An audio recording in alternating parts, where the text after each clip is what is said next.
Well, let's call to order the meeting of the Urban Flood Safety and Water Quality District.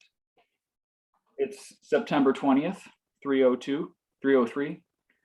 And we've got a good agenda for you. I think we're going to start with the approval of minutes. So I'll go ahead and call the roll just so we have a identification of everyone on the call as far as the board. So I'll just run through, and if you can just indicate that you're present. I'll start with Ann Gravitt. I'm here. Bob Stellinger. Dave Ritma. Here. Eric Mueller.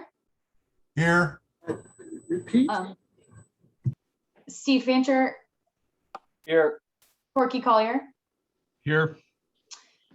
James Allison.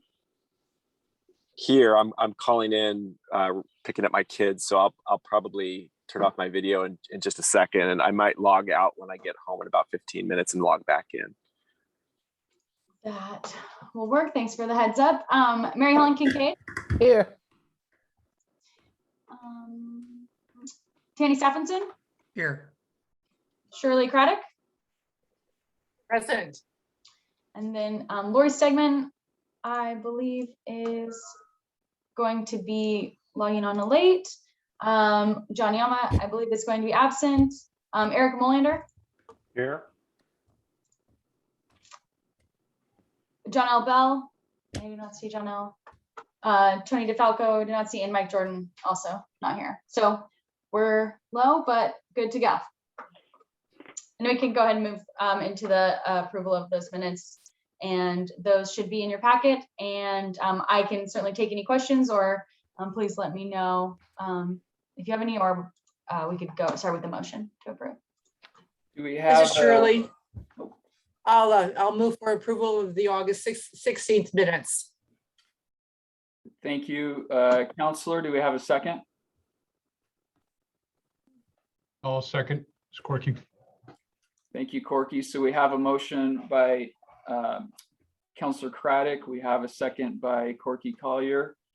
All those in favor signify by saying aye. Aye. Aye. Aye. Aye. Aye. Aye. Do we need to go through individually, or is that okay? Nope, that it should be fine. Okay, any opposed? Hearing none, the motion passes unanimously. Thank you. Could I ask when was the packet sent? Last Thursday. Look. Thank you. Let me know if you want me to click through again. I can resend it. Dave, do you need that to be resent? No, I see it. Thank you. Okay, well, we're going to move on. Next up, we've got Nick Hogan, who's going to present contracts issues report. Nick? All right, thank you, Steve. Okay, hopefully you have in your package on pages 6 and 7, if you have it, my first draft of our new contracts issued report. As most of you might recall, under your contracts signature authorities, which we're actually going to go over a little bit more later in the meeting. In general, contracts more than $100,000 have to come to the board. Contracts for less than $100,000 and in many other cases may be signed by the executive director or his designee. So as long as we report to the board at least annually, any contract signed by the executive director. So this is my first draft of such a report. A couple of assumptions I made in this report that I'm going to point out, and we can always tweak the report as we go forward. So there's 21 contracts on these 2 pages that we've signed, that we've issued so far. I made a couple of choices. I included all contracts on here, including the couple that you've already approved, such as the large contract we issued to Echo Northwest. I thought it made more sense to include all the contracts on here and not try to separate out the ones that you've not already seen. I also decided to include all the 6 districts, including the JCA and the urban district and the Ford drainage, are all on these 2 pages. At one time I was going to make separate reports for each district, and I still could. I decided it's kind of nice to leave it this way because you're so interrelated. Like in this case, the JCA actually issued the contract for Echo Northwest for different reasons. So because we're so related, I left everybody's contracts on here. And in some cases, the urban district might care what the drainage districts are doing. I specified on note 1 on page 2 for clarity that this list includes all the contracts and amendments issued so far this year, so since July 1st. I intentionally did not include IGAs or task orders. I didn't include IGAs, and those are both judgment calls, and I can change those if you wish. I didn't include IGAs because those are more legal in nature, and usually you hear about those anyways. They don't go through my contracts department. Legal, the staff writes those and Jim signs them. I didn't include task orders. Task orders are, we issue a contract to some company on, say, to do engineering company to do on-call services for us. And then as the need arises, we might issue 5 task orders under that contract to do specific work. In my mind, that wasn't really what the board is asking for. You wanted a list of the contracts that we've issued into that you might not be aware of. So let me see. I've showed separate columns for the amount and the increase. In some cases, and that was to try to make it meaningful to you. In some cases, like near the top, there's several contracts we issued and I showed no increase. And I showed in words why we issued each contract. This is just a tool for you all. Like I said, to Triangle Pump, this is a replacement contract for pump station maintenance. In other words, some of the language in a contract gets outdated. So we would periodically, at least every 5 years, issue a new contract. So I tried to be clear why we issued each contract, and I showed the dollar amount. I think that's about it. Oh, one more thing. In the top, I show in the first category, all 4 drainage districts. What that's about is there are sometimes we write a contract, and we used to write 4 separate contracts for all 4 drainage districts.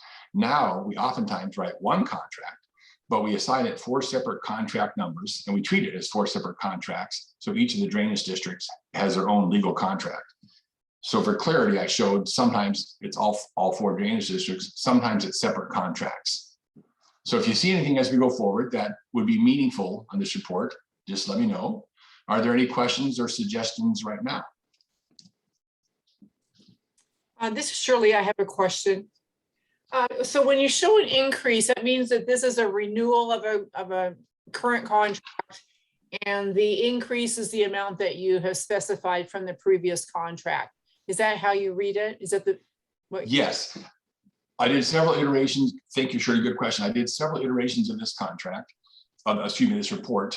And then I realized they're both useful. In some cases, you'd want to know how much if I look at the first one, which is for rapid response BioClean, the contract is now for $22,500.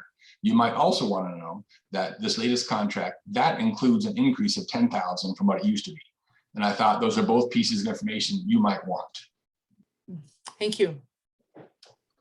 I have a question, and I can ask you aside. I just had a curiosity because of my involvement with Cascadia Health and the homeless project. Who decides that amount of funding? I mean, I'm all for giving them. I just wanted to know how the process works for that one, maybe others. And if you want to talk to me offline, that's fine too. Oh, no, that's fine. Let me answer what I know. And I'm looking at the audience. If any of the other staff knows more, you're welcome to add to it.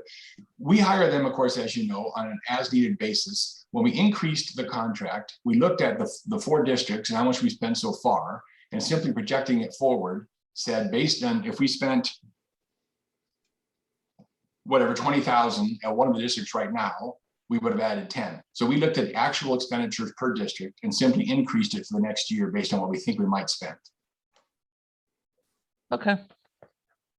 Yeah, I would just add, the only thing I would add is, Mary Helen, just like kind of any other like project or program, the program manager puts in a request to the board prior to the budget adoption, kind of like based on a variety of assumptions. And so that went through all of the boards for approval. So the project manager or program manager would have made that estimate. Okay. I might have missed it. And I just wanted to clarify in my head, because from my standpoint, I'd advocate for as much money as possible. But all that said, we'll have another conversation about all of that another day. Well, like Emily said, the program manager would have submitted a request. Would that have been Karen? Okay. Thank you, Emily. I didn't know. And that would have been coming through, you would have seen that in the Pen 2, as part of the Pen 2 budget. Okay. Eric, Thanks. Eric, you have a question? You're on mute, Eric. That's better. I appreciate that you put the why the contracts have been listed and what the likely reason for the changes. But in some instances, if it's not clear what the service is for, that would be helpful for it. So S&F Land Services got me. Oh, okay. So the why and the what would be very helpful. Very good. But I like it. I think that it really works very effectively for me. Okay, so if I hear you, if it's like, that's a good example. If I can't tell from looking at the title what it is, I should add a better description of what the service is for. Will do. Any other suggestions? All right, that concludes my contracts issued report. Thank you, Nick. Yay, good job. I neglected to mention at the start of the meeting that Executive Director Jim Middaugh is in transit. So yeah, he's hoping to be able to join us near the end of the meeting, but sorry, I forgot to mention that. Next up on our agenda, we've got Kirsten Hull is going to present a resolution to establish a public testimony policy for the district. Kirsten, are you ready to go? Yes, I am. Thank you. So last month, I brought before the board resolution 2021-0403 covering a public testimony policy. And we had a really good discussion last month, and the board made several suggestions, particularly around making sure that the conversations were kept pretty friendly, that the chair had permission to extend or ask questions to the person submitting testimony. We really lengthened or broadened the deadline period for written comments. And we also allowed for folks to bring in copies if they had maps or if they had some sort of diagram or chart that would be helpful with their testimony. So I revised the policy to include those different elements, and that was presented in your packet last week. Thank you, Kirsten. Are there questions about the policy that was included in the packet? Yeah, I've got a few questions. This is Corky. This is some great changes. Thank you. But there's still a few things I'd like to check in with you about. Keeping in mind that what we're trying to do is encourage constructive criticism, not to protect us from unruly attendees, that sort of thing. So we want to make sure it's written with that. That kind of message is conveyed. On the second paragraph, at the very end of the second paragraph, it says this allows staff and the board to prepare for your attendance and may allow staff to assist you with your issue without specific action from the board, which kind of makes it sound like we're trying to avoid bringing it to the board. My suggestion is just drop off that without specific action from the board. I don't think that changes anything on it. It just says, then you're focusing on, hey, we may be able to help you with your issue. Yeah. That would be one suggestion. If there's any problem with that, let me know. The other one, another one is on the third paragraph. It says, please contact the district office at least 1 week in advance of the meeting to request accommodations. I'm wondering if it might be better just to say, please contact the district office to request accommodations.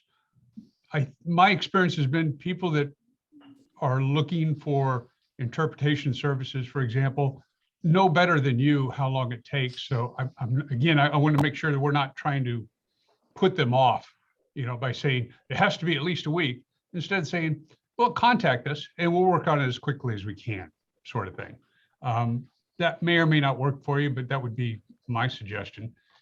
Going on to the next paragraph, I was a little confused by a sentence in there that says, digital visual aids such as presentation slides may not be accommodated. I'm not sure what, are we trying to say they're not going to be accommodated? Or are we trying to say that we may have problems with them? What was the point of that statement? Sure. I think the intention is if someone brings in like a flash drive or something, there could be, thinking about, especially like in a in-person meeting, there could be a lot of issues with compatibility of file formats, or maybe plugging their device into one of our district computers could be like a security concern in some instances.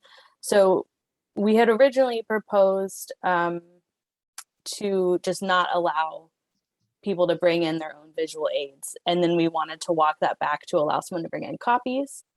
And I think the intent of saying may not be accommodated is to give us, a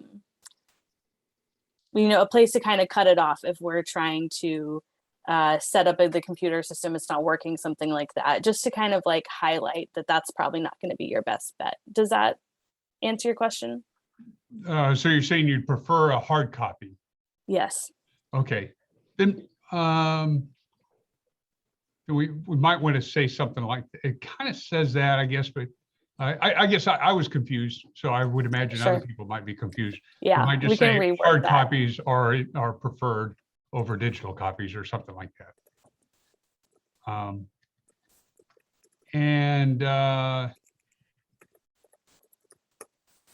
Sorry, a lot, I'm throwing at you here, but I'm taking hopefully notes. they're fairly simple.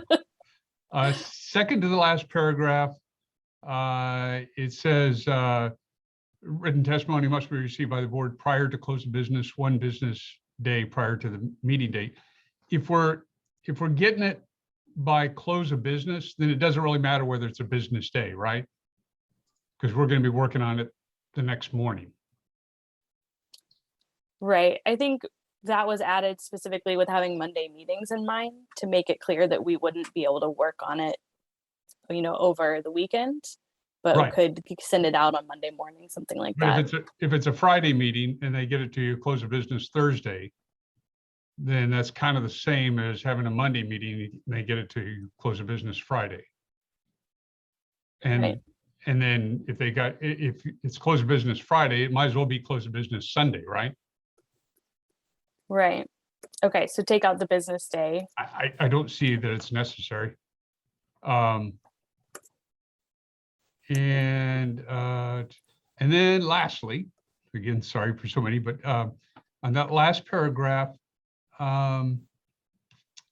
it says it's critical that public meetings are run with respect to the institution.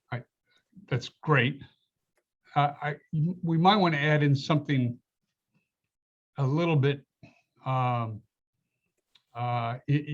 like, in order to get your input, it's critical that public meetings are run with, kind of get across to them. The reason for this is so that we get more of your input, not to say, you must do it by our rules, but to say, no, it's in everybody's interest, that maybe say that, maybe it's in everybody's interest that these meetings are run with respect to the institution, blah, blah, blah. That makes sense to me. That's all I've got, believe it or not. Thank you, Corky. Do we have other questions or suggestions? I have one comment because I don't have another way to look it up and my phone's not obeying me. The Portland City Auditor sends out a notice and they have a pretty clear statement about testimony and how you submitted, et cetera. And you might look at the wording in that, or maybe you already have.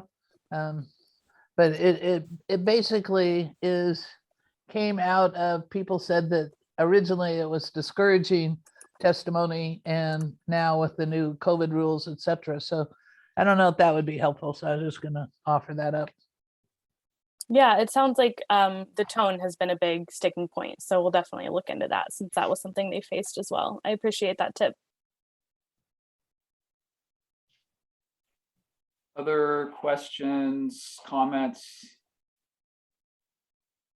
Raise your virtual hand or your real hand and I'll try to find you.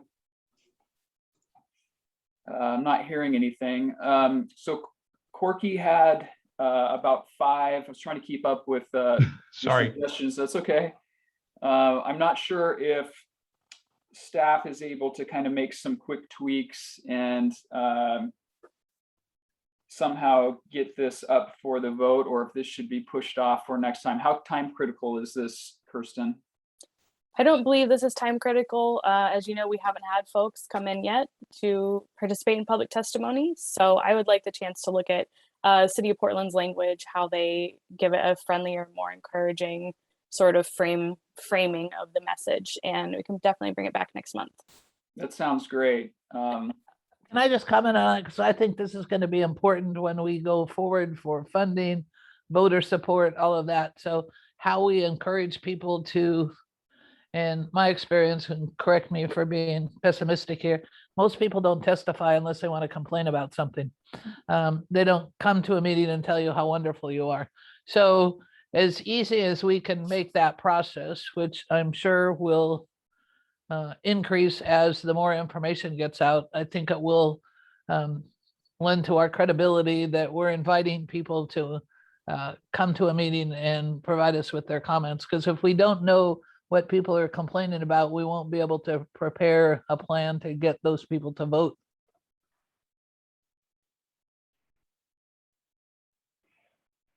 Okay, excellent. So it sounds like, Kirsten, have you gotten all of the feedback you need? Yes, thank you, everybody. Great. So staff's going to take this back and work on it and include a revised draft for next meeting to contemplate. Let's move on. Next up, we have Nick Hogan again. Nick's going to talk about a resolution authorizing and delegating financial transactions. Nick? Thank you, Steve. Probably easiest to start with, Kirsten, if you received it, can you put up the flow chart? If not, we'll wing it. Oh, excellent. Okay, I was asked to put a flow chart together. So with actually Kelly Sherwood did most of the work, I must acknowledge. So here's the basic flow chart that we're looking at for both for contracts and for invoicing. Two separate procedures, but similar. For contracting, we ask ourselves, is the expenditure within the budget? No, then I have to bring the contract to the board for approval. If it is within the budget, I ask myself, is this contract for more than $100,000? If the contract is for, then it has to come to the board. If the contract's for less than $100,000, or for several other specific details that I won't go into right now, then the executive director or the designee can sign the contract.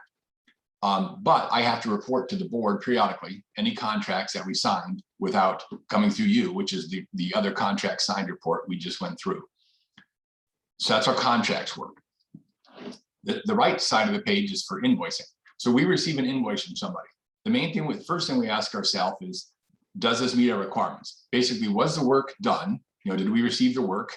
And am I authorized to pay this? Meaning it's in the budget or I have some other authority to pay it. No, well then obviously we send it back. If the answer is yes, we send it to a process. We validate that this is okay. The project manager reviews the invoice and signs off saying, yep, this is good. That is the work they did. The amount looks reasonable, etc. So then we write them a check. And then as a check signing process, under the current rules, we ask ourselves, is it more than 5,000 or less? If it's less than 5,000, then any of several authorized check signers can sign the check. We kept the policy that if it's more than $5,000, two separate signatures are required. The bank doesn't actually enforce that, but we do that as an internal control. So for bigger dollar amounts, we try to make sure two people look at it. And then I added to which we're going to talk about in a second, a second control. If the check is over $75,000, well, that's a pretty large check. Well, then it still takes two signers, but one of those two signers has to be the executive director or certain board members or the CFO. And if I sign it, I have to notify Jim that I signed the check. So that's a quick high-level overview of the processes. Any questions so far? Okay, then jumping into the meat of it. I brought this resolution, I'm hoping you will approve resolution 2021-0802. We brought this to you last month and I was sent back and I was asked to remove the requirement for board members to sign. It was pointed out correctly that we have a lot of staff here at MCDD and we should sign our own checks. So that piece I need to apologize for. I was talking with a board member that pointed out I didn't do exactly what the board may have wished, for which I certainly apologize. I always know what the board wants. I kept board members as an option. And the reason I did that was, which we could still drop, but I did that because in the unlikely event Jim and I were ever, say, in a car accident and we had certain checks to sign, I kept the authority for certain board members to sign checks as a backup. But I want to be real clear that that's not the board's intent. I could easily take board members out completely. Didn't really think about that a whole lot. So moving on for now, we'll come back to that. You guys can approve that or not. So my new draft basically removes the requirement for the board to sign. I kept the requirement for checks greater than 5,000 to have 2 signatures. I added the new requirement for checks over 75 to have a specific review by the executive director or myself. And those are most of the changes I made. You have in the package a clean copy where I ended up and a red line showing exactly line by line what we changed. So that's the highlights. Any questions or comments?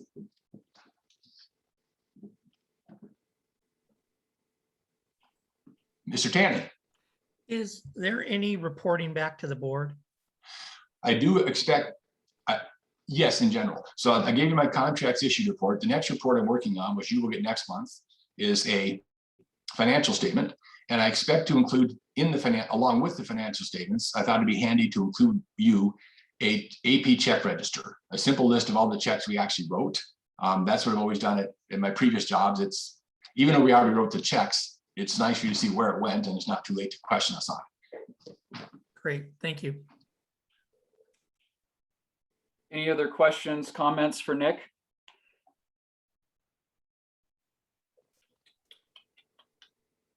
Not seeing anything. Thank you for the update, Nick. Do we have a motion? The language is in the packet here if you need it.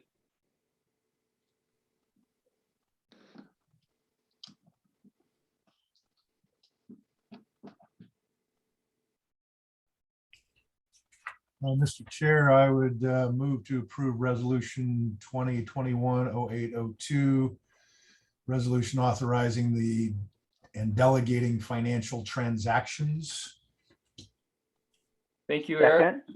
And we have a second by another Eric Molander. So we have first by Eric Mueller, second by Eric Molander.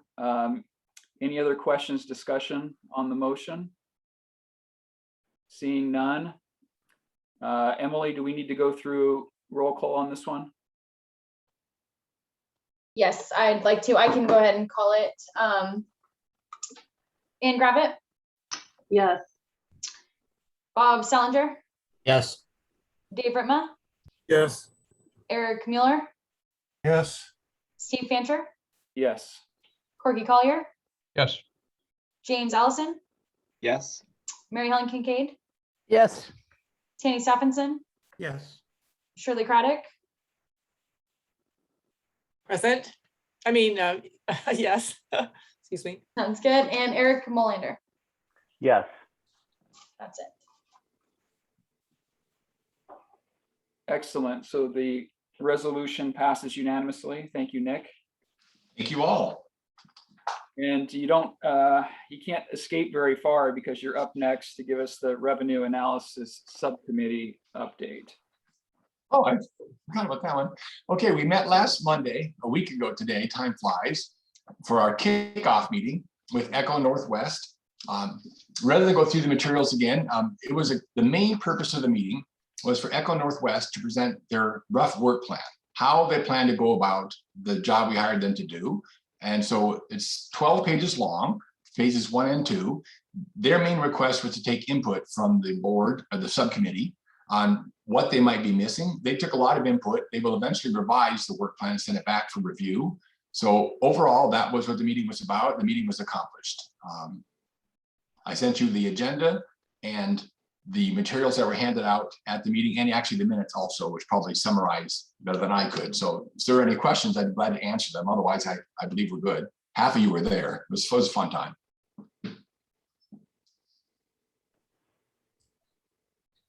Nick, one of the things near the end of the meeting, there was discussion about the revenue committee setting up some ongoing meetings and, some frequency and so forth. But I wasn't sure what had evolved with the conversations with Echo Northwest about when we could actually start digging in. And so is there a anticipated schedule?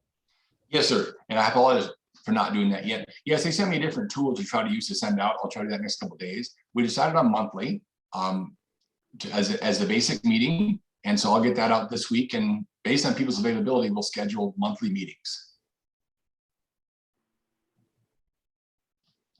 I went through it really quick, if I could real quick. Evan, did I miss anything important that you wish to add? You're a key part of this. No, I think you got it. Thank you. Okay. I know there must be some board questions or more curiosity about how the first meeting went. So I'm going to ask for folks that are curious or have questions to speak up.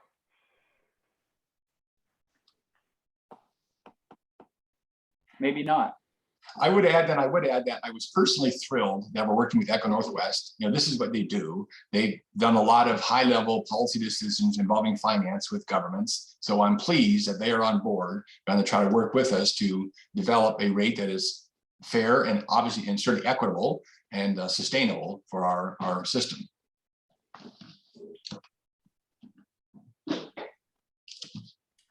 And Nick, when you say a rate,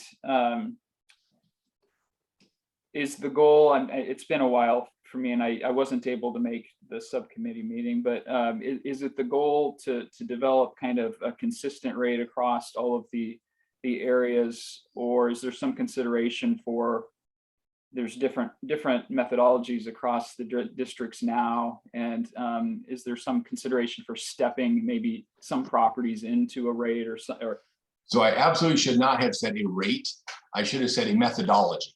Okay. They were very clear that they're going to look heavily. Obviously, the LRC has several years of work into this process, of which many of you were part of. They're going to look heavily what was done, add to that, and come up with a methodology that will probably involve several things. And they were clear that nothing is off the table. Okay, that makes sense. Any other questions, comments for Nick?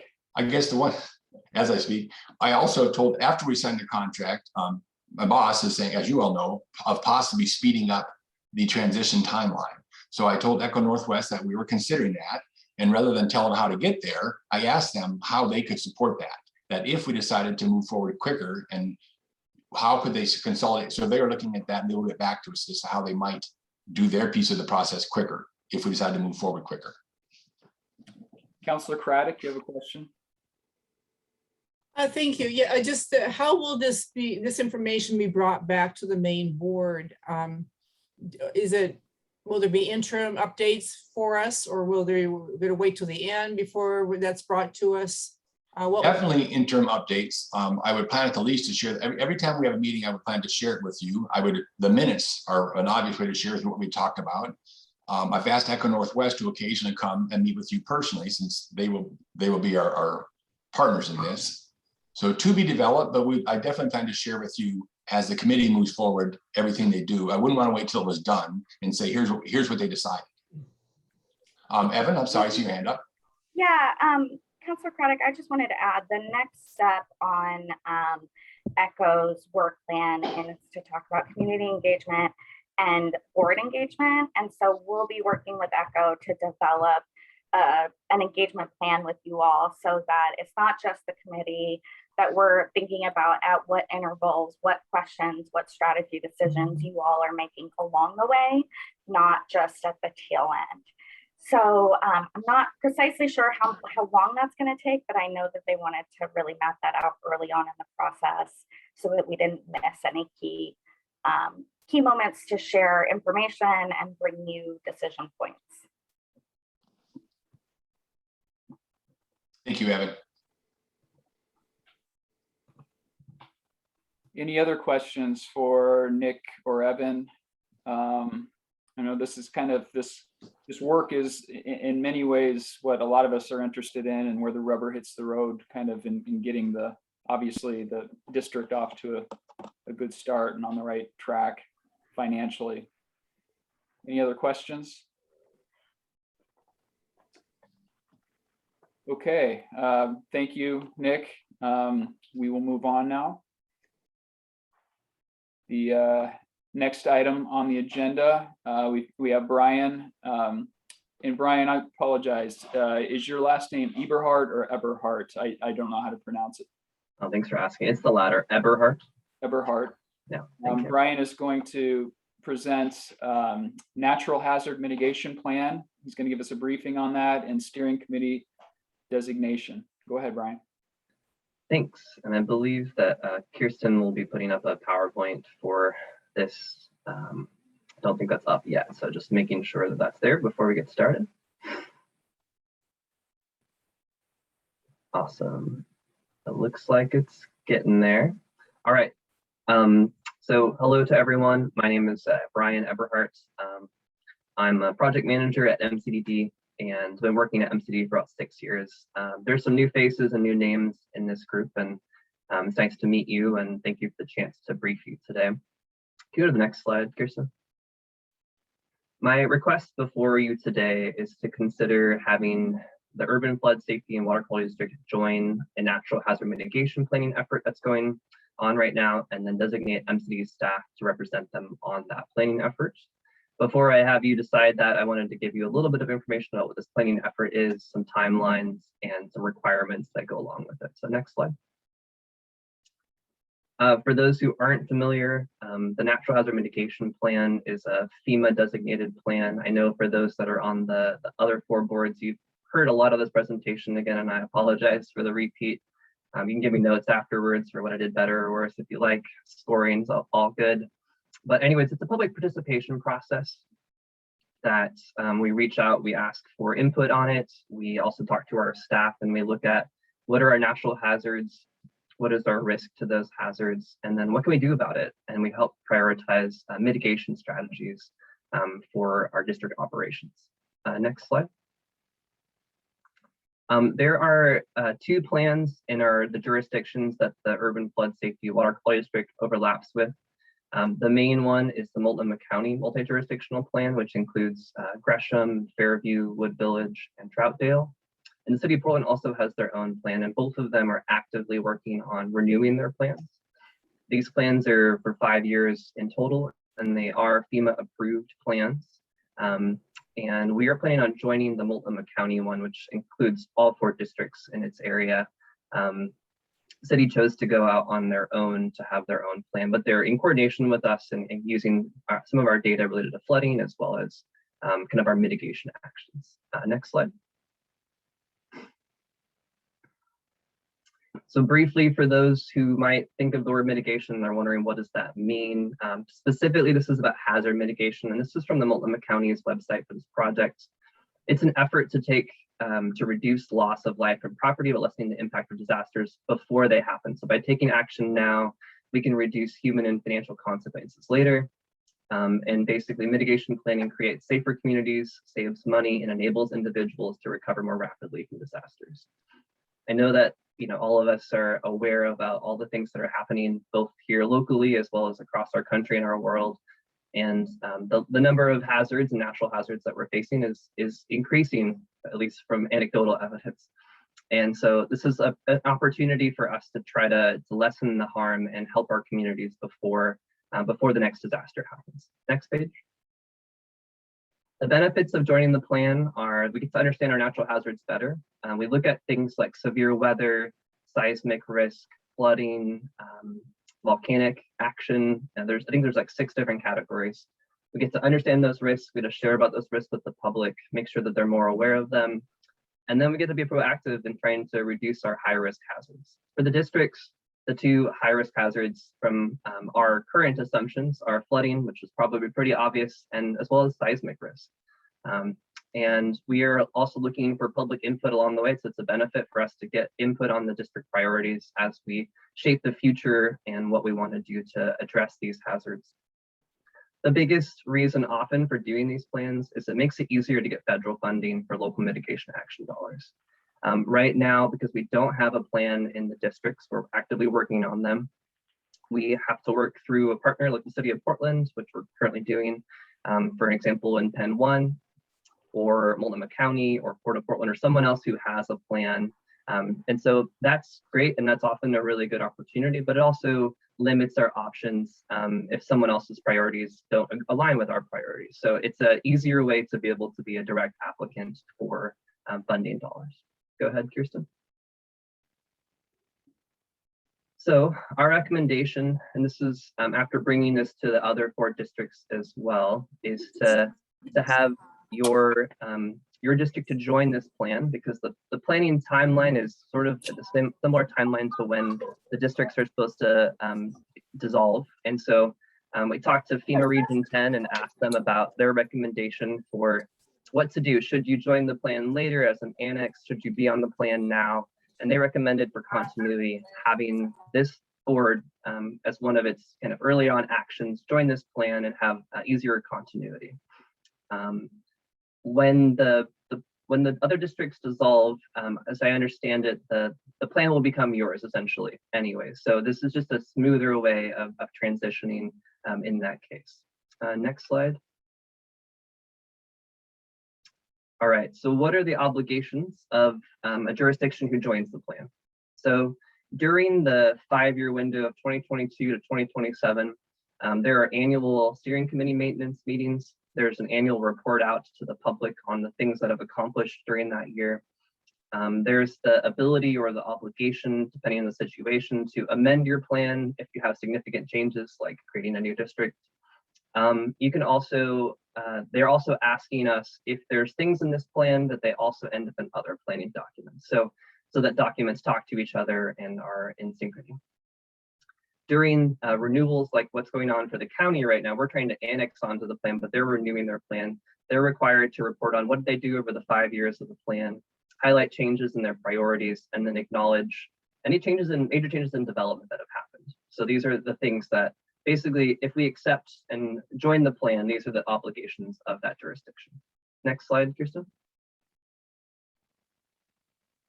This is the timeline for the projects. I met with the other 4 boards in July to share this information with them to get their feedback. I'm now bringing this to you. I've also done a public input survey, both digitally and working on a physical mailer going out shortly. And we're asking for feedback from the public on what risks they're concerned about, basically, and what ideas they might have to mitigate those risks. I plan on working with staff in October to kind of finalize like what are our strategies for bringing back to the board to share.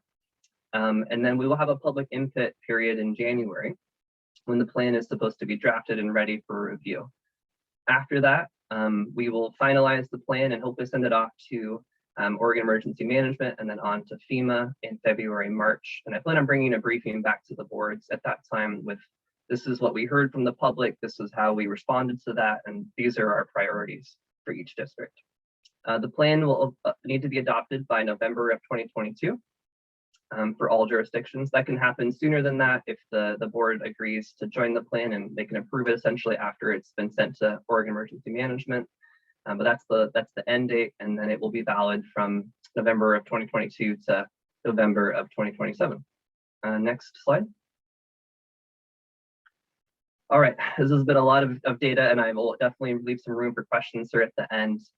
The other part of my request to the board is to designate staff to represent them in this. So if you agree first to join the plan, the second thing is to have someone represent them officially on the steering committee. Right now, I represent the other 4 districts on the steering committee, so my recommendation for your consideration is to have me continue to do so. I work closely with our other staff members on this process, so it's not me living in isolation doing that.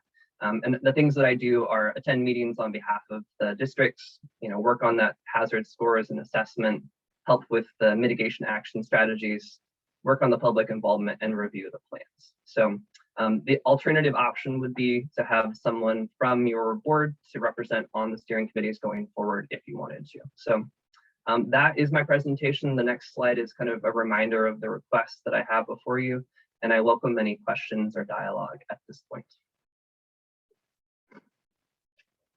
Thank you, Brian. I see a clap from Eric. I assume that's a clap and not is that a hand up, Eric, for a question, or is that clap? Claps. That's both. Okay. All right.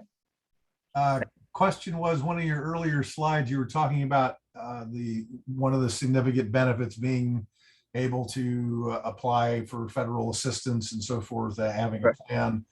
And then if we didn't have a plan, then we had to be, do it under someone else's plan. And so I guess I'm confused about how this is different than our current circumstance. That this wouldn't be our own plan, would it? Yeah, so we are going to be a part of a multi-jurisdictional plan. So right now it's the county with those 4 eastern cities, and the Port of Portland, I believe, is joining, and we are joining with the other 4 districts. And today I'm asking for you to also join. So there will be 6 new members on that multi-jurisdictional plan. We currently are not a member of the plan.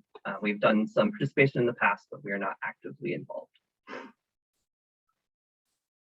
And then I think your question was about the funding and how that's changed. And maybe I can speak to that one more time. Right now, we have to work through a partner to get funding through FEMA if we want to. This would allow us, if we have an approved plan by FEMA, to be able to directly access those funds, so pre or post disaster. Corky? Yeah, so Brian, if you're the staff on this, I presume there's no additional budget needs, just occasionally reporting to us, I guess, but nothing substantial, right? That is a great question. Colin just came back today, so I will be curious to see about his answer to this. So during his absence, we decided that this was probably a good thing to work on and incorporate the districts into the plan. If you don't approve that, today to join the plan, then we'll stop any further admin time on it. But there are expenses about weaving into the existing planning documents, the urban flood safety water flow district. So right now I've been billing a small amount of time to the kind of urban district admin budget, and would continue to do so. Not necessarily a new line item, but underneath that admin budget, I've been approved to do that for a small portion of ours. So. But that, if I understand it correctly, that's something we're gonna have to weave that in anyway at some point in time, no matter whether we do it now or do it later, right? Yes, there would be a future option where you could choose to not stay on involved in the plan. So, at dissolution, you could say, we're not going to stay here. And that would be, you could have no further expenses. But in my professional opinion, this is giving us more than it's taking from us. So, thanks.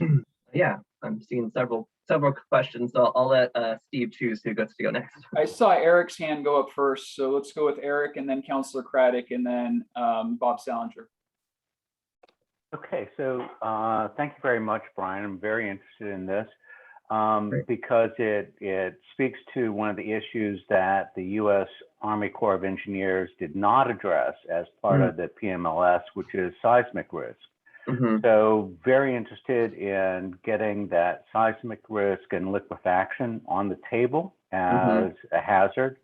And am very interested in finding out how you're going to coordinate public response during a natural hazard and training the public on that, which, as we saw from the USACE documents, there were some areas of Penn 2 that were much more likely to have loss of life. And those tend to be the Hispanic speaking areas. So we definitely want something that is multilingual and prepares people for it. The final is just a suggestion. It came out of the boat ride that we took, and one of the people that was on the boat ride was a former Metro employee that talked about when they had the seismic event training day, that it was really quite illustrative to everyone, because the first thing people did was reach for their cell phones, but cell phones don't work. And so it was an important training event to get everybody involved. And so I would request that you have, as part of your planning cycle or your mitigation, something that draws people together for these kinds of training events on a regular basis. Thank you. Would you like me to respond to, were there any questions, or was that mostly just feedback for my sake? I just want to make sure I have a couple of things I could share back, of course, if that's helpful, but if you just wanted to share it for the record and I will take that into consideration. So No, I mean, if you have answers on that, that'd be super. Sure. I'll try to be brief. So the seismic element, so part of the plan is to identify what is our level of risk to different hazards. So we know that the risk of seismic is really high. Then we have to look at what do we do about it, right? And so I think one area we'll need to be thinking about is, yes, the levee system. I am working on a project right now, Pump Station 1, for example, looking at seismic risk for the pump station. And we are having discussions in the other districts about, at least in MCD specifically, about kind of what we would do regarding replacement of infrastructure, those types of things. So it's definitely a very big topic. And I think there will be things in the plan about continuing conversations on that. I don't know yet what the mitigation actions will be, but I'm concerned about it too. As far as public coordination in a national disaster or natural disaster, our role is related to to making sure our levees work and the pump stations work and whatnot. The city and the county are responsible for any sort of public action or emergency response requirements as far as you take protective action or to evacuate or stay in place, those types of things. So we are in coordination with them. They're the ones who would be the notifiers on those things, but we do regularly talk with them about that. I will have a future meeting with you, I think, where we're talking about multilingual communications and sort of public accommodations. And we had the Cascadia Rising event in June, where we are getting together with our staff to talk about what would happen in a Cascadia event. So those are all hitting home with me and things I care about. And I hope to weave in as much as I can in the planning process. Excellent. Thank you very much. Councilor Craddock? Thank you for this information. So the benefit for this new district is that we'll have access to funding that we might not have otherwise if we didn't join the plan. You mentioned that both the Portland and of course the Urban Flood Safety and Water Quality District is planning on joining this coalition. What I'm curious about is, how do you see the plan changing with these two new agencies joining? What will be different that's not, do you see new things being added to the plan that's not there now because these two agencies are joining this coalition? Yeah, that's a great question. In the current planning process, I'm working, so Dave Lensner at Multnomah County is the lead drafter of it. He's working on having a kind of a section for each jurisdiction within the plan. So there's kind of a quick reference guide of what are the hazards, what are the actions, what is the community profile for each jurisdiction. So one addition will be, we will have a profile there for the districts that are joining. So that will be a new thing. And then each of us have to do our own scoring and our own mitigation actions. So basically, definitely for those things, they will each be represented. We'll have to do our own public input, those types of things. So the record of how we're involved, what risks we have and what we're doing about it will be all additions to the plan. I'm not sure if that's answered your question, but those are the things that come to mind that will be different from the prior plan. Thank you. That's helpful. Bob? Yeah, Brian, thanks for the presentation. I was wondering if you could talk about how this might intersect with some of the natural resource planning that's ahead as well. And I guess, and I see it as both an opportunity, but also to the degree we sign onto a plan like this, does it foreclose opportunities as well or make commitments in terms of green infrastructure versus gray infrastructure and those kinds of issues? Yeah, that's a great question. So with joining the plan, so a couple of things come to mind. With joining the plan, the urban district will have to have its own mitigation action plans. And so within that, I think some of the things that might show up in the plan are a little bit preliminary in nature. They might be what you just asked about, which is it may be that in our planning process, we will consider green infrastructure and natural resources versus hard infrastructure and upsizing and upgrades. And that might be what's in your plan for right now. And so because it's so early on and we're not really at the operational stage for your entity, as I understand it, it'll probably be, what are you going to be doing to figure out what your future looks like? And we can incorporate this in there. We might be able to get some dollars for you through it to help you with your planning process. So I'm not sure if I fully answered both questions, but that is sort of how I would anticipate responding for for your sake, at least as far as your obligations. And I think that it's okay for things to change. There will be an amendment period when dissolution happens. And so if there's something that's in there that's like, well, Penn 1 really wanted to do this, but that doesn't align with our current, trajectory, you can say, we're not going to do that anymore. This is what we're going to do instead. So there is a chance down the road to be able to say, well, our priorities have changed. This is where we're heading now. And so it's not really like locked in. And if you don't do it, there's going to be a penalty. But it's just more of this is our intention going forward. And if you didn't do it, you explain why, and that's okay. Great. Thank you. Of course. Mary Helen? Oh, you unmuted me. My question's like down to the very nitty gritty. Okay. Who's going to be in charge of responding to the citizen who is houses flooded? It's not clear to me. You mentioned David, somebody at Multnomah County. So my house floods and obviously I'm going to call my insurance company, but who's going to manage who takes care of what? And then related to that, who's in charge of who? You said this gives us the opportunity to apply for funds. This might be naive of me, but I don't think there's going to be an increase in funds just because the Port of Portland and Urban Flood Safety join. Maybe not. But is Multnomah County going to say, okay, Urban Flood Safety gets this amount of money and you get this amount of money? Is it going to be based on response time?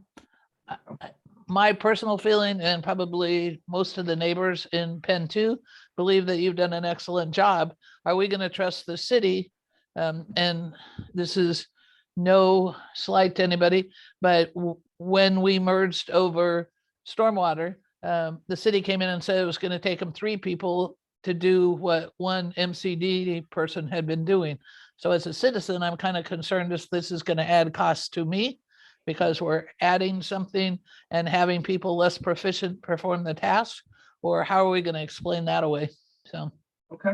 I think there's 2 questions here that are on the table. So the first one is, if your home floods, who is going to take care of that? Which entity might be the most responsible? Who's your point of? Yeah, who's going to decide?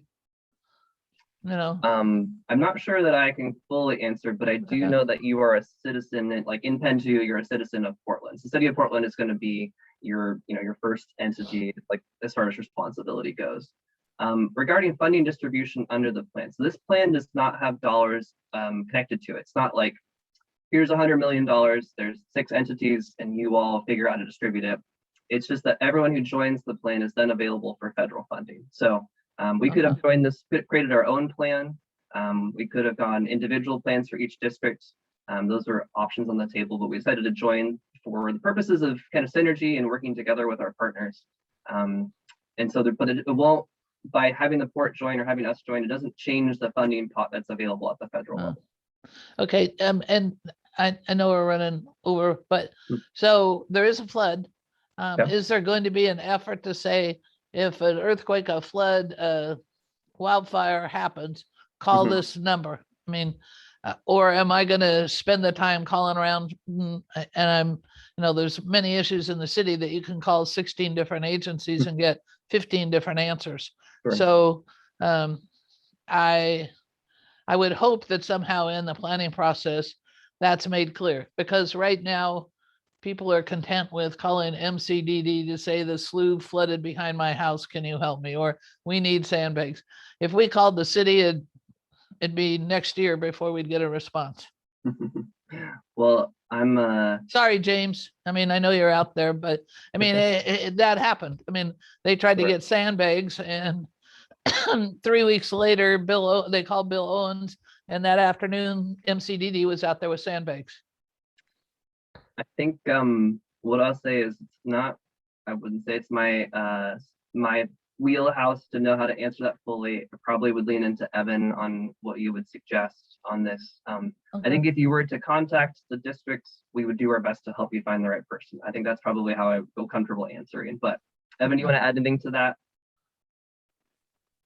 Yeah, I do and I don't. The conversation about who has the jurisdictional responsibility to inform or to help a resident during an emergency is an interesting one that I don't think is actually relevant to this plan. This plan will allow us to plan mitigation actions to get funding for mitigation actions. So things like signage and other, educational activities, other informational activities for residents. Those are all things that we should think about and talk about. I think the conversation around who's responsible for what is a really interesting one that, I've been at MCDD for 3 years and I'm still learning and sorting it out. But I think we as staff should put a little bit more time into that and thinking about how to present that in a clear and concise way so that we're providing you the best information possible. Okay, thanks. Because I know NET and Portland Bureau of Emergency Management have a whole scope of work and staff, et cetera. And Mike Myers is very involved in trying to get that kind of information. So I think and your knowledge is all going to make it better. So I thank you very much for your efforts.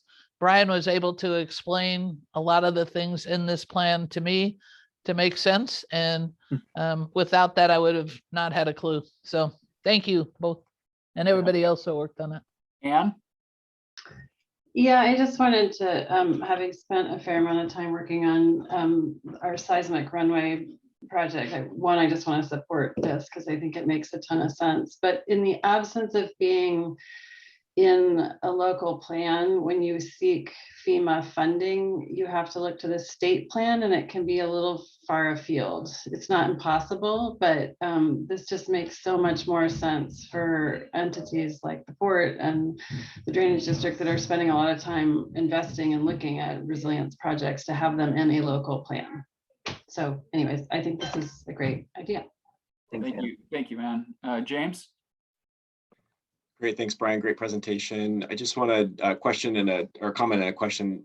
For starters, I'm very supportive of this effort, and to make this more specific for what we get out of that is right now the Penn 1 pump station, PIR pump station, is failing, and that's Penn 1 infrastructure, but Penn 1 cannot apply for funding directly. We have to use the city of Portland as a sponsor, since the city of Portland does have a mitigation plan.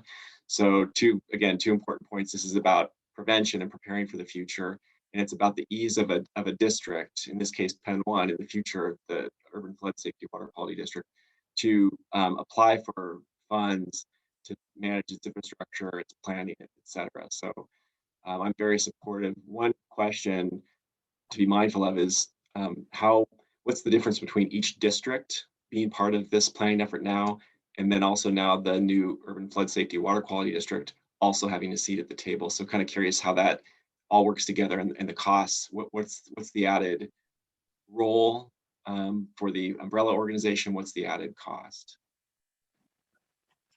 Yeah, let's see. So I'll do my best to answer. I think you asked a question about the interact, like what's the benefit of each of them joining, and then the umbrella organization, the Urban Flood Safety, joining.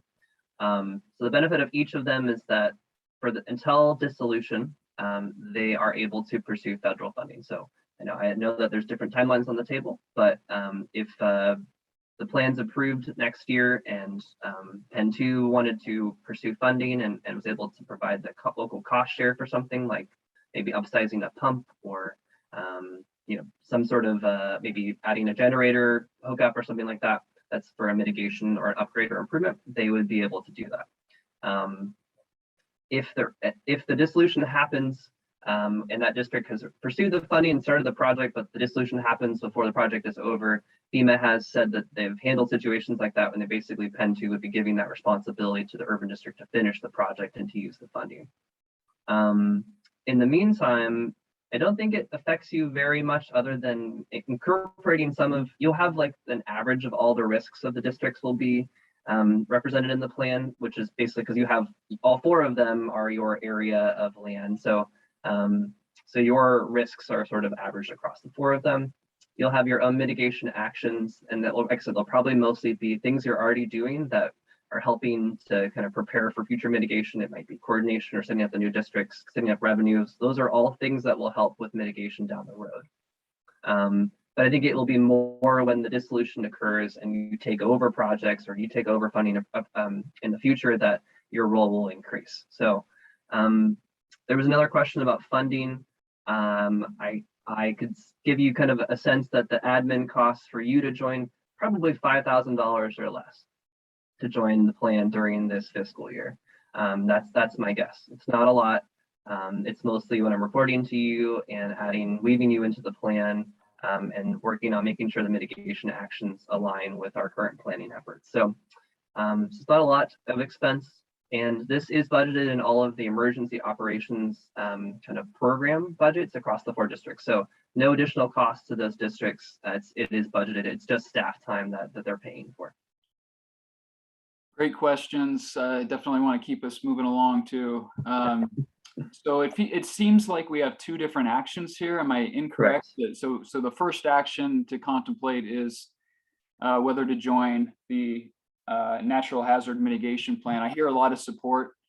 We'll talk about the second question maybe after the first one here. Do we have a motion by anybody to join the natural hazard mitigation plan? Oh, go ahead. Go ahead, Mary Helen. I move that the district join the natural hazard mitigation planning effort as a member and designate MCDD staff to represent us on the steering committee. And we'll get to that second part here in a second. Okay. We have a motion to join. Do we have a second? I'll second this, Corky. Corky is second. So we have a motion by Mary Helen Kincaid and we have a second by Corky Collier. Do we need to revise the motion language at all here? Are we okay to move forward? I guess I'm looking at maybe Kelly.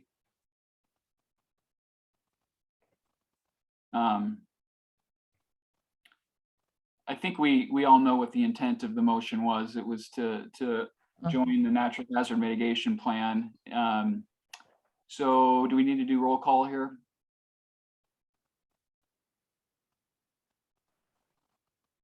Yes, please.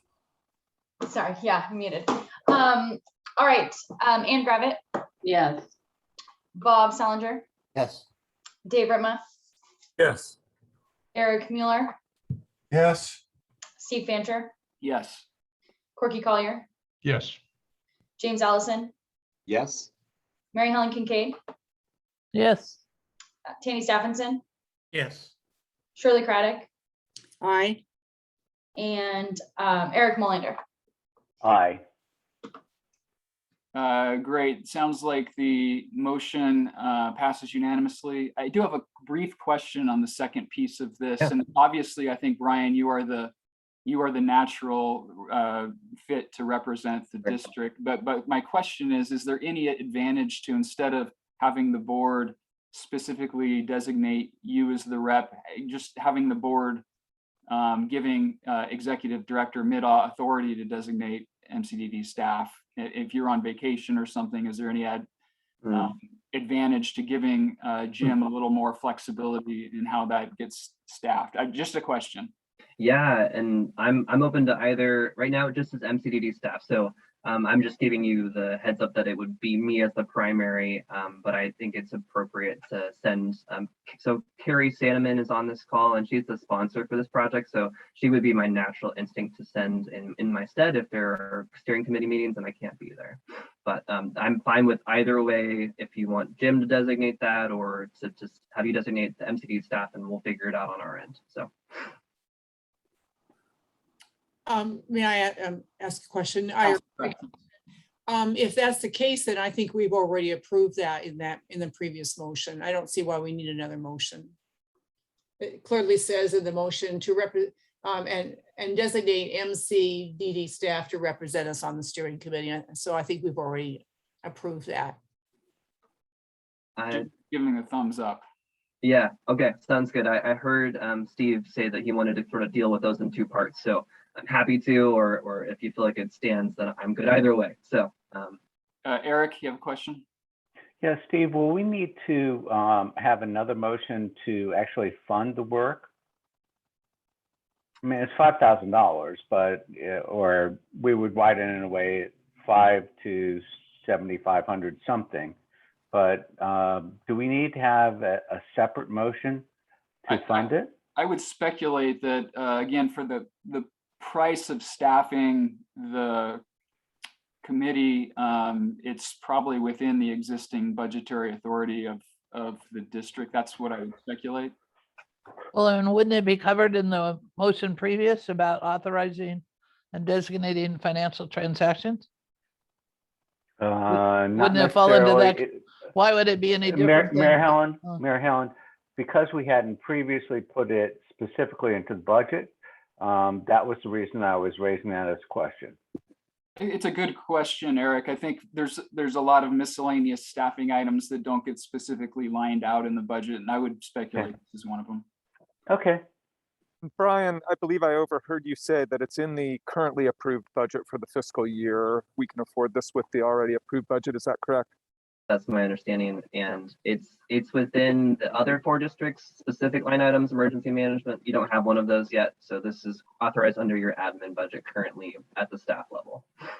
So I've sought that request before getting too deep into it. Excellent. Well, thank you all. I think we've completed this item, it sounds like, unless we completely messed it up, which we'll probably find out from legal counsel after. But I think if I could just request a motion to designate MCD staff for this, that would be my preference. That is something that FEMA required that you officially do. And it's unclear to me based on the motions if that happened. So if you wouldn't mind. do we have a motion to do that? It was included in Mary Helen's, but I think I probably messed it up by causing some confusion and saying we should separate the item, and then let's just get it done really quickly then. Do I have a motion to designate MCDD staff? Let's see, what's the specific language you want to use? I can make the motion to designate MCDD staff to do what? Represent the district on the steering committee. That. Thank you. So we have a motion by Ann. Do we have a second? Second. Second by I'll second Eric that. Molander. We have a motion by Ann, second by Eric. All those in, go ahead and read through roll call really quickly. All right, sure. Ann Gravitt, Yes. Bob Sellinger, Yes. Dave Ritma, Yes. Eric Mueller, Yes. Steve Fancher, Yes. Corky Collier, Yes. James Allison, Yes. Mary Helen Kincaid, Yes. Tanny Stephenson, Yes. Shirley Craddock, Aye. Eric Molander, Aye. and Lori Stegman has joined us. I don't know, Lori, if you want to chime in on this issue or not, since I know you came in mid-discussion. Yeah, I'll just abstain. I came in midway. Thank you. Thank you all for your time and for your engagement. If you have any further questions, please let me know, and I will send out the survey to Emily to forward on to you for the current public input period that we're doing. Thank you, Brian. The motion passes unanimously, and thank you. Thank you so much. Take care.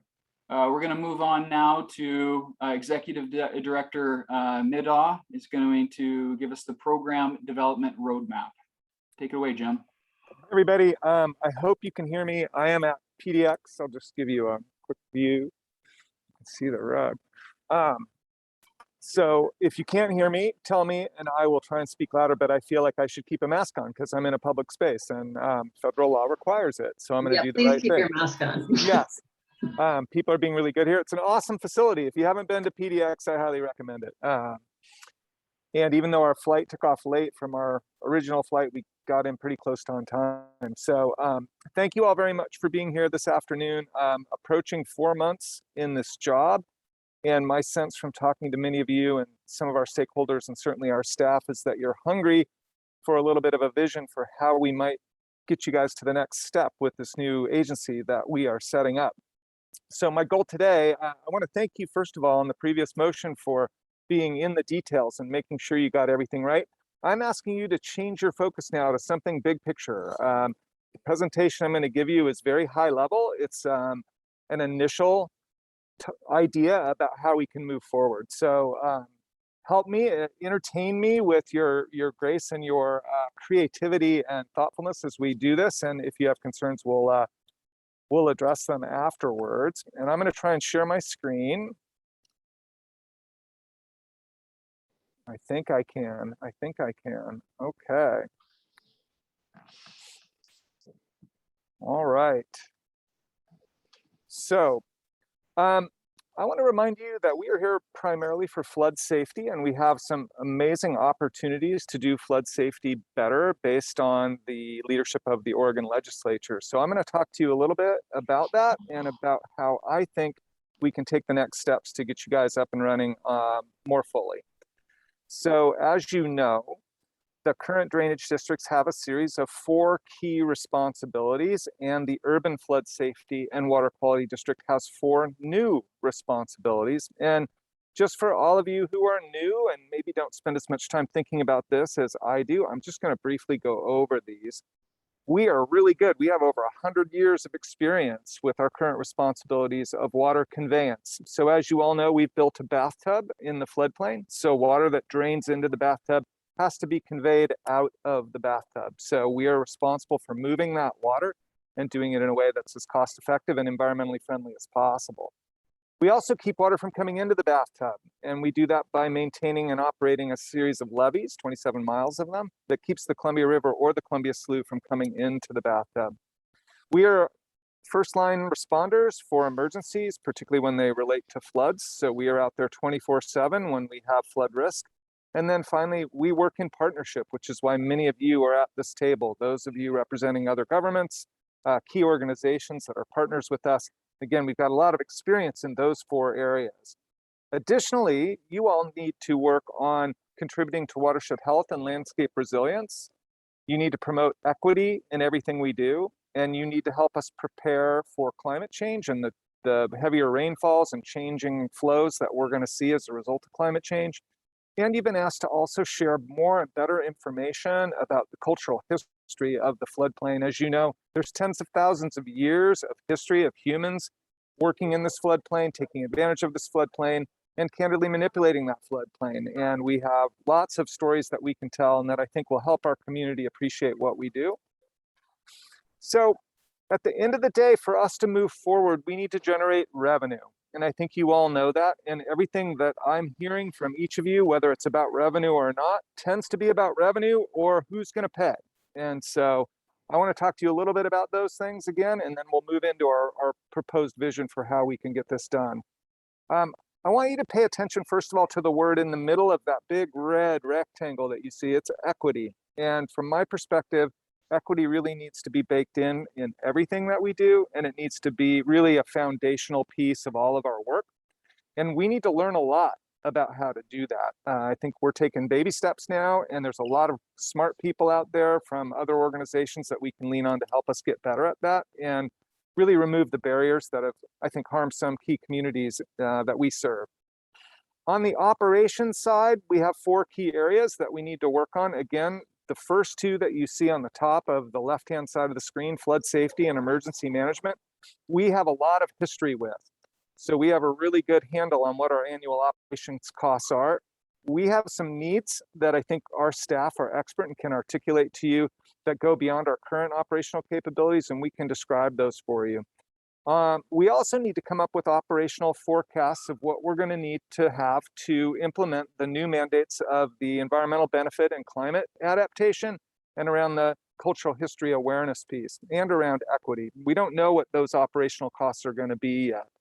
On the capital side, we're very informed about our capital needs for our historic mission. We have the assets and liabilities report, which really outlines for you what we believe our long-term capital needs are. We have the Army Corps feasibility study, which tells us a lot about what the Corps is prepared to invest in to modernize our system. We have the recertification projects, which also help us know what we're going to need to build to get back into compliance with FEMA and get certified and accredited under the flood insurance program. The other work, we have some other capital needs around our campus, around emergency closures, around some other things that your team, your staff is working on. But we don't have a sense of the capital needs for the new work from ORS Chapter 550. We need to develop those forecasts and get your direction about where you want to go. So again, we're good at our historic operations and capital costs. We know what those are, and we're really confident in those with some, I think, a little bit of additional work by your team and our peers and some technical resources. On the new mandates, we need to do more work. So let me tell you what I'm thinking about on how we can do this. So here's a proposed process, and I know it's a little bit complicated on Zoom, but it was, I think, a good way for me to share my initial thinking with you. I would like you to start where the equity committee is. It's a blue box just to the right of the center of your screen.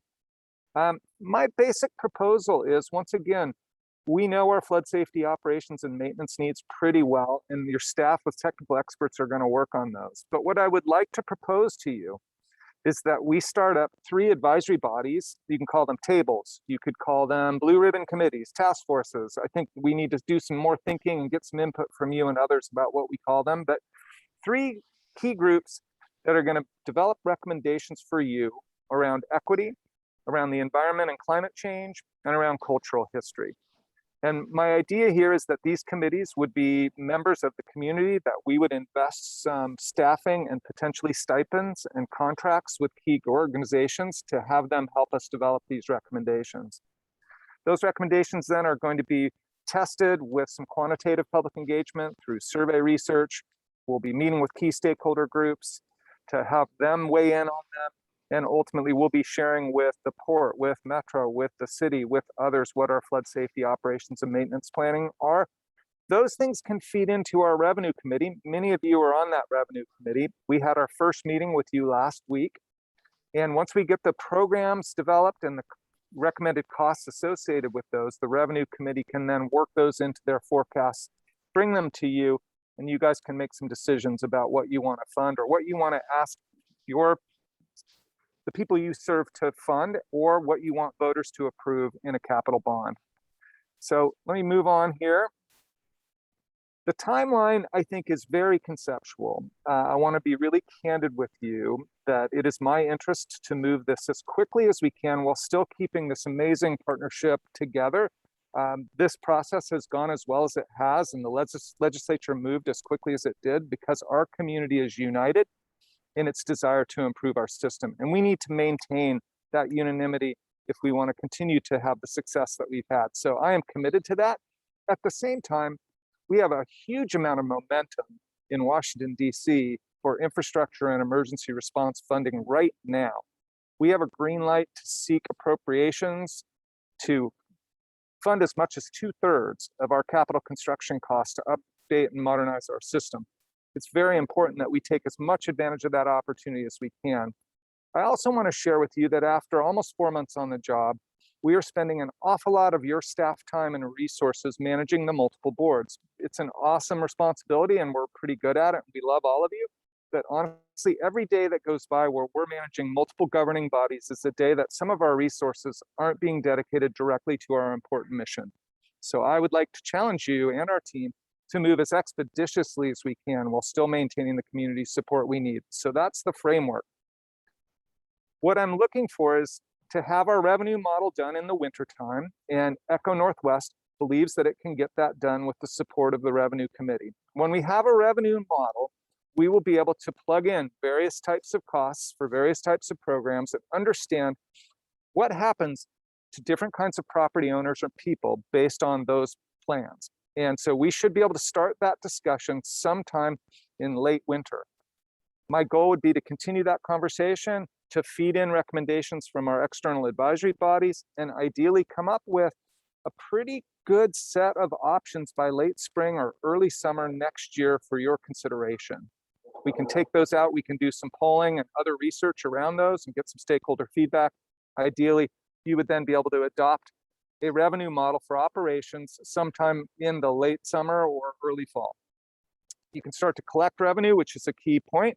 And ideally, then we would begin, especially on the capital side, we have a good handle on what our capital needs are for our flood safety and operations.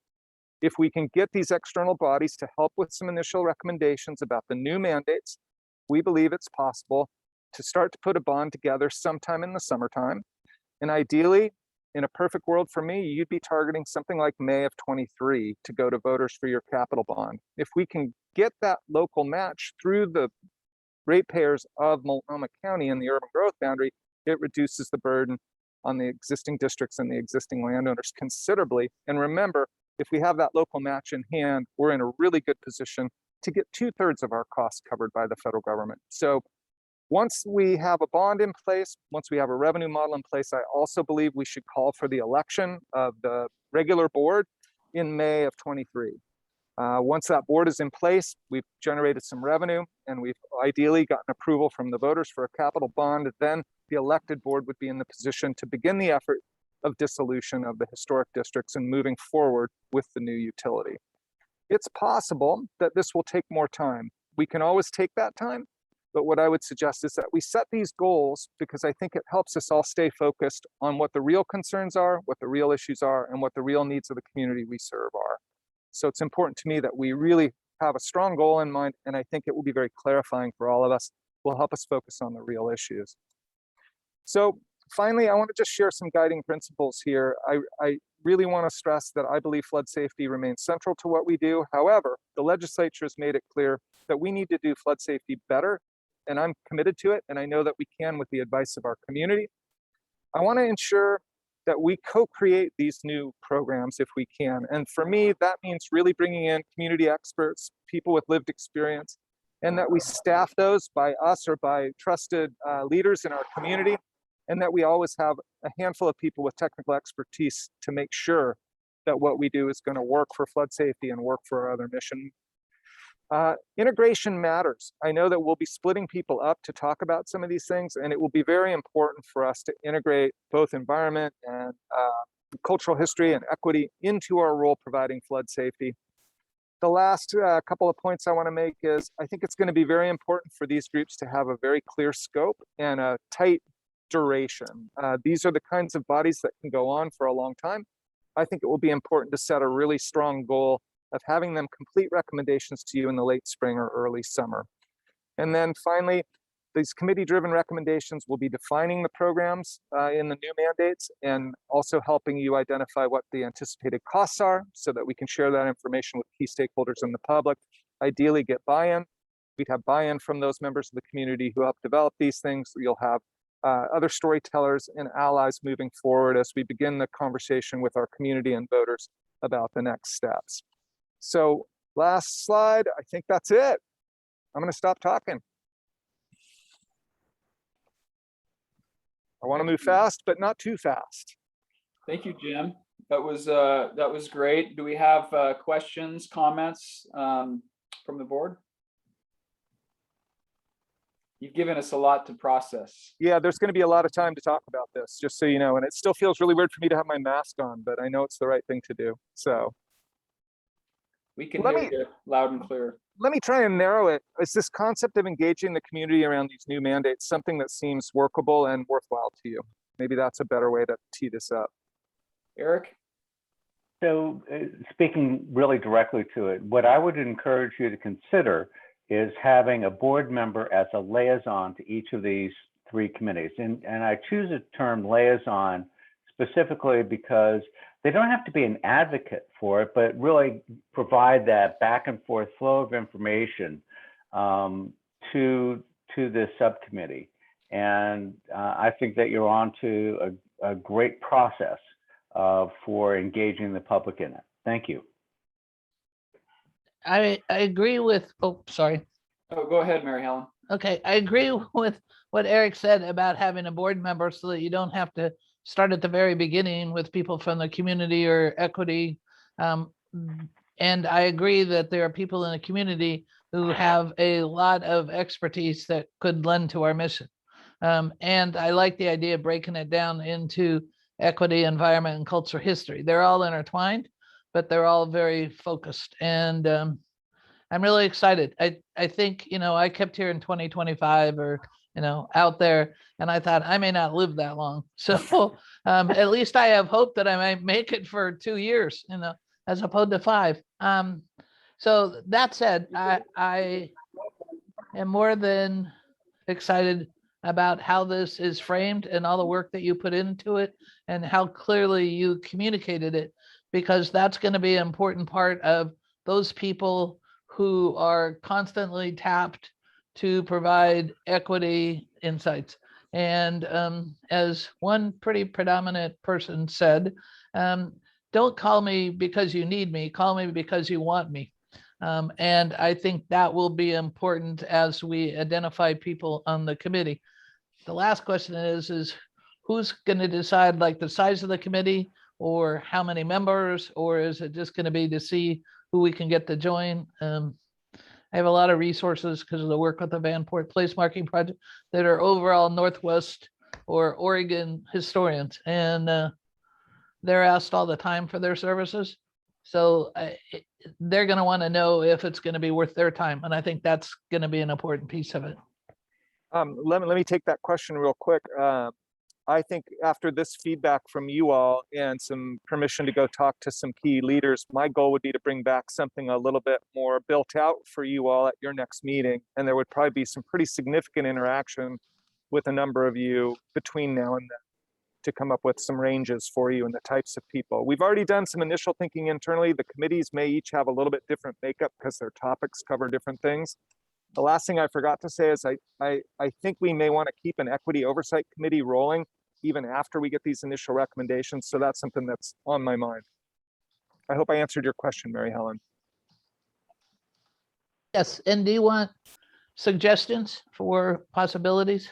I think what I'd prefer is sort of do a first round of feedback, and then maybe we can do that in a way that's Okay. more efficient. But yeah, I'm open to your suggestions for how best to do that. And I'm very excited to get recommendations from you all. Okay. Councillor Craddock?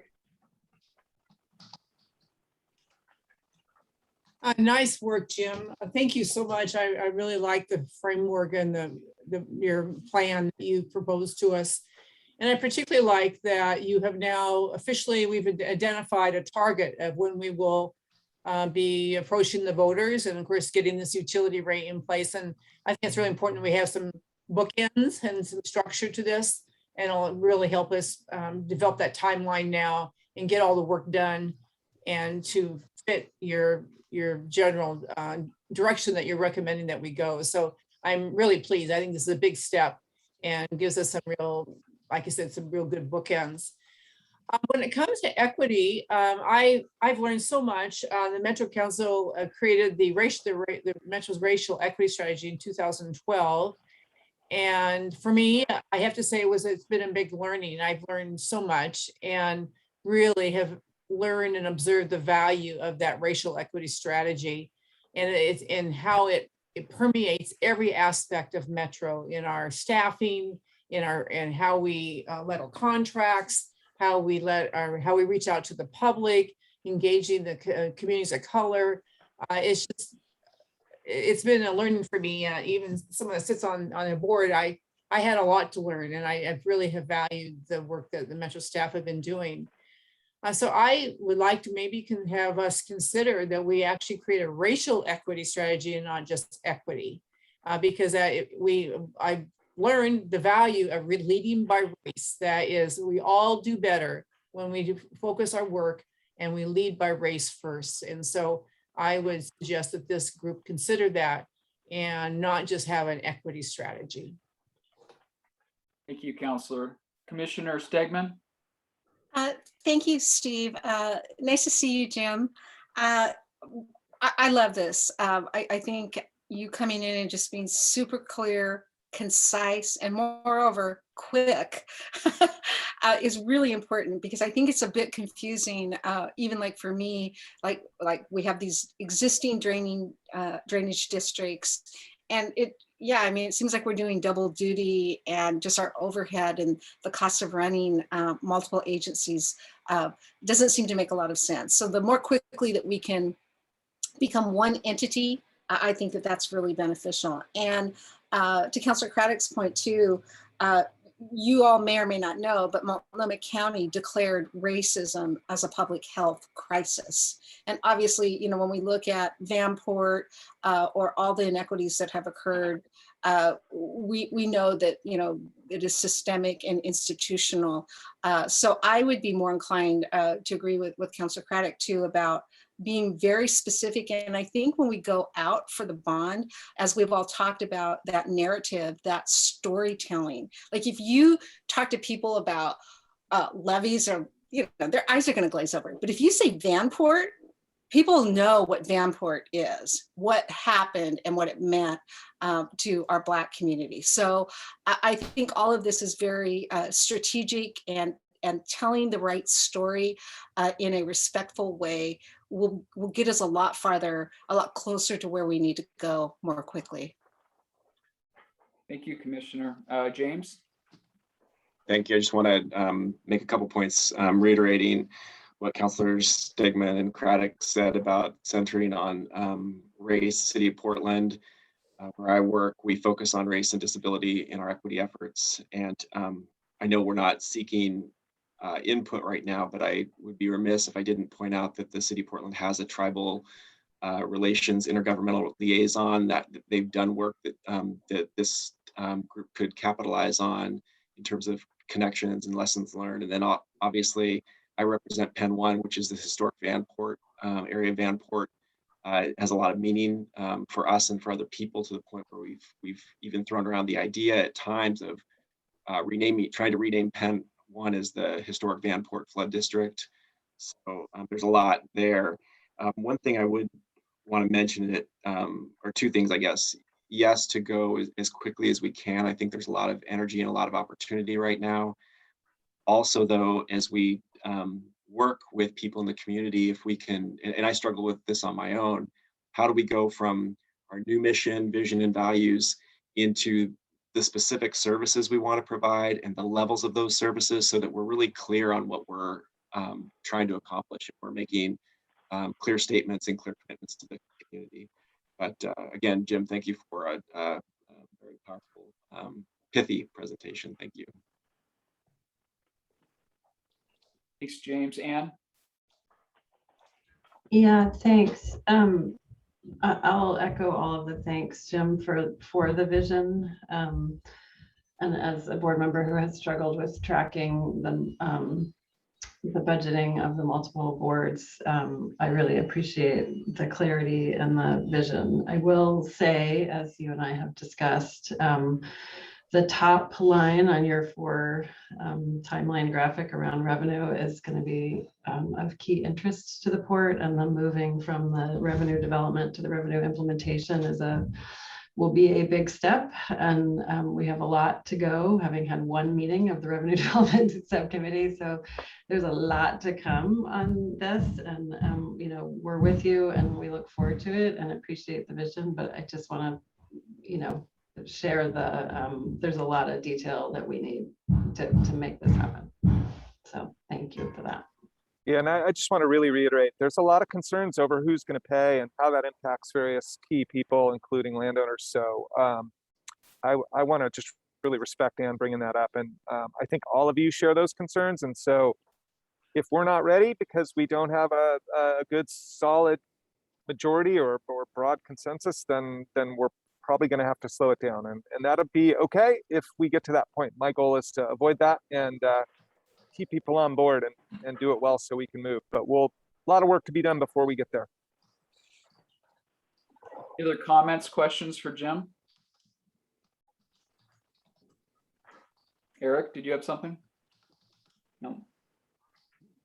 So I think based on this, what your staff will do is we're going to put our heads together and we'll bring you back something a little bit more clear, a little bit more detailed, and ideally we can get to the place after next month's meeting that you guys will give us permission to start building up these committees. And you'll also have more information about how our revenue model work is going, and a little more information from our legal team about any potential barriers that the existing legislation creates for this plan. And there may be some. I want to be really clear with you. So excellent. Thanks, Jim. So I think I'm next. You're next. Your executive director update. We're actually 3 minutes ahead of schedule now. So Woohoo! Well, you're lucky. I actually tape recorded my presentation, my earlier one, but it was way longer in case my plane was late. So the virtue of it is you didn't have to watch it, and I didn't have to either. So I guess you kind of did, but it's different. I want to give you a few updates. I need to pull up my agenda to remember what I'm supposed to tell you about. Okay, we are going to have another vacancy on this board. Tony DeFalco has let me know that he's going to be stepping down. As you know, that he has a new job, and it's a big job. But I also wanted to share with you some candid feedback he provided to me, and he shared it in a very professional, very supportive way. So I want to make sure you hear it that way. And candidly, his concern is that there's not enough work being done on equity right now within this organization. And so I guess I want to share that concern. And after we had a staff change in the spring, just before I started, I think things did slow down. But I want to give you my personal commitment to really try and challenge you on this topic and to really try and make progress and make this new organization maybe a bellwether of the way this work can get done. So I regret that that's the feedback he provided, but I wanted you to hear it. And I think it puts an emphasis on all of you to be mindful of that feedback and to be looking for people with some different lived experiences who can join this board. So that's my first bit of news. So I know you sent some recommendations in for the earlier vacancy, and thank you to those of you who provided them. If you have additional ideas, please let us know. Tony made a few, and we'll be sharing those with your board chair, and then you guys can talk about how you want to proceed. If you need any support from staff, I just want to be really clear with you. We are not going to be proactive in soliciting board members without your direction. We're going to stay out of the board process unless you tell us you want our support. So in that case, just let one of us know and we'll provide the support we need. It looks like, James, you have your hand up. I want to make sure you get your comment in. Thanks. Just quickly, Jim, I know we've had turnover on the Penn One board in the 4 years I've been there. Maybe something to be mindful of is there are a lot of people in this meeting who are either who have a lot of experience in this type of work generally, or have specifically been involved with the drainage districts. I can't imagine coming in as a newcomer and feeling like I was competent at all. So I would just offer, the staff at MCDD are phenomenal. Some of the board members of the drainage districts have a lot of knowledge. I would offer my time to onboard anyone new, and I would really encourage us to wait for people who really do have the lived experience that you're talking about. But that's my comment. I see in the chat, Councillor Craddock asked, what position does Tony currently fill? I believe it's a nonprofit. Does anybody on staff know that off the top of their head? I regret not having that information at my fingertips. It's the nonprofit dedicated to environmental justice. Yeah. And remember, these nonprofits that we recruit from don't necessarily need to be in the floodplain. They need to have expertise or interest in the floodplain. So keep that in mind. So will you send a description of that so we can push it out in with our different ways we contact people? Yes. Evan, help me remember. Let's get that done. Evan, do you actually want to give an update on the mission, vision, values work? I think you probably had a conversation with our vendor more recently, but I can do it if you'd like. Sure, I'd be happy to do it. I'm putting her on the spot. Sorry, Evan. That's all right. So the big thing to update is we had a workshop last week with staff where we really focused in on big themes, kind of big content to include in the mission, vision, values. As the next step, our consultants with Coraggio Group are going to bring back a couple of draft statements for us to consider for each category. We'll be working on putting together a smaller group, maybe not smaller, but another group of staff, and we'll ask committee members if they want to join to review those drafts in sort of a workshop setting. It'll probably be 2 hours towards the end of this month or early October, with the goal of bringing you all what we're calling our draft mission, vision, values statements at your next board meeting.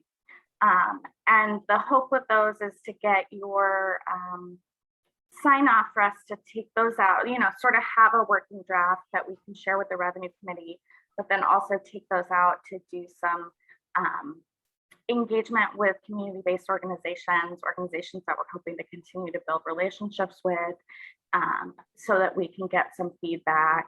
We'll integrate that feedback and then hopefully have a final by around the year's end for folks to review and sign off on as our firm mission, vision, values. But we heard loud and clear that embedding that or integrating it into the revenue process would be really important. But we also want to make sure that we don't exclude community impact, and we use it or community feedback, and we use it as an opportunity to talk to people that we want to continue to build relationships with. So anything to add, Jim? No, so by next month, you'll have a draft mission, vision, values to reflect on and ideally make better. And with any luck, you'll also be comfortable with us sharing it in that draft form with key stakeholders. And I think we're making progress. And I know Mike Jordan is really interested in making sure the revenue committee has the benefit of that work. I think it's also key to helping us scope those other committees to feed into the new mandates development. Questions, thoughts? Seeing none, and I'm standing between you and freedom. The last thing is a homeless update. We've had some pretty good progress partnering with our friends at the City of Portland. We have posted Pump Station 4, the area around Pump Station 4 on Friday. And we're working in partnership with the City of Portland Impact Reduction Program, the Water Bureau, Bureau of Environmental Services, Bureau of Parks and Recreation, Portland Bureau of Transportation, to do a small cleanup there that should allow us to bring our heavy equipment into that site. We've been unable to do that since spring. The rain started, as you all know, this weekend, and we really need to get access to that station. We have some ongoing concerns even once we restore access by moving some vehicles. That site is not particularly safe. There's a lot of illegal activity going on back in the woods. City of Portland is aware of that, but like all of us, I think they're facing huge demand that exceeds their capacity. So they are working hard to support us. We've been working with the Joint Office of Homeless Services, trying to have them help us with some outreach. We've increased our contract with Cascadia Behavioral Health, and we've sent some flyers out there letting people know that this action is going to happen and why it's going to happen, that we really need access to flood safety facilities. We've offered to support people in moving vehicles. We've offered outreach through Cascadia to get them access to services. Again, we don't desire to cite or harm anyone, but we really do need access. One of the steps we're going to take once those vehicles are moved is we're going to be installing eco blocks. They're concrete blocks that prevent vehicle access. And one of our concerns is not locking anyone in. So we're working carefully with our outreach workers and the city to place those to try and provide a safe access point through the winter for our teams who need to be out there 24/7, middle of the night in the rain and snow. So it's a tough situation. We also talked to the Multnomah County Sheriff's Office, Port of Portland. There appears to be some metros going to help with some garbage cleanup. So I think everybody's trying to do what they can within their jurisdiction, and this is just an enormous problem. So we are making small steps to address it. And the drainage district boards will all be receiving a resolution at their meeting later this month, actually just maybe later this week, next week, that will really sort of pinpoint some of our authorities and give us a little bit more discretion to try and work in partnership to help people move off of these really critical flood safety facilities. So that's my update there. And then last, I just want to close with a shout out to our operations team. Again, if you didn't notice, we had a lot of rain over the weekend, almost 2 inches, and our system worked and our team was ready. They were prepped ahead of time. So despite COVID, despite the homelessness situation, our system worked. I am nervous about heavy rains. I think you all should be too. But we got the job done, and I'm confident that we're going to do everything we can to keep getting it done. So with that, I will free you or answer any questions you might have.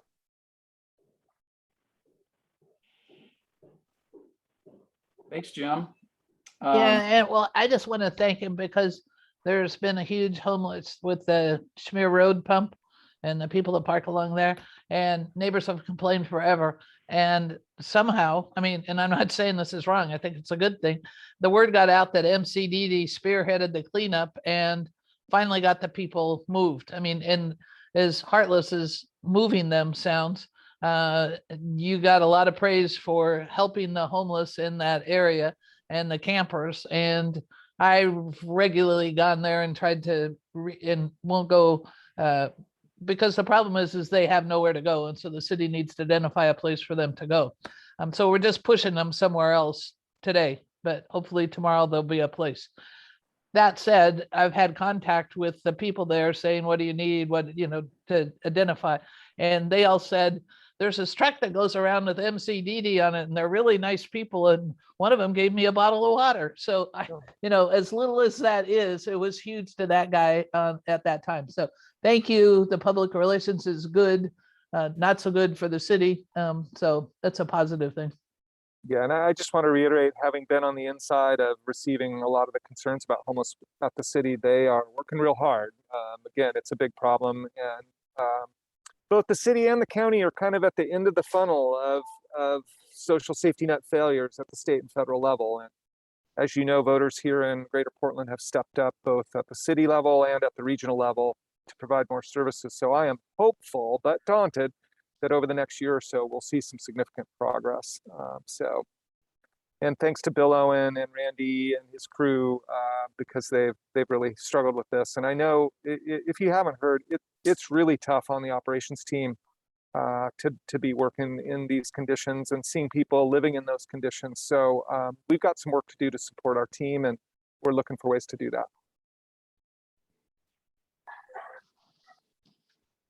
Any other questions, comments for Jim?